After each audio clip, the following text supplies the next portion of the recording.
For me, the natural sciences are one of the most robust and exciting areas of human intellectual endeavour.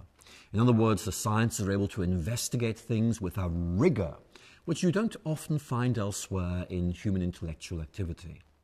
But every method needs to be calibrated. In other words, we need to work out under what conditions is it reliable and when does it begin to lead us astray. In other words, are there limits to the sciences?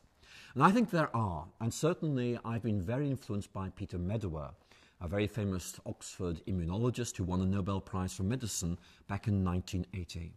And in a book called The Limits of Science, Medawar talks about science being extremely good at analysing our material world and uncovering its complex relationships.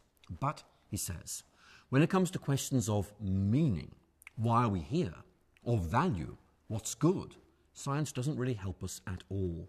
And it seems to me that is not a controversial statement. Science has its own domain within which it is supreme, but there are other areas where it can't help us very much. Is there a God? Well, science actually can't answer that question. But I want to make this point. That does not mean that that question cannot be answered. It simply means science can't. So we look somewhere else for those answers.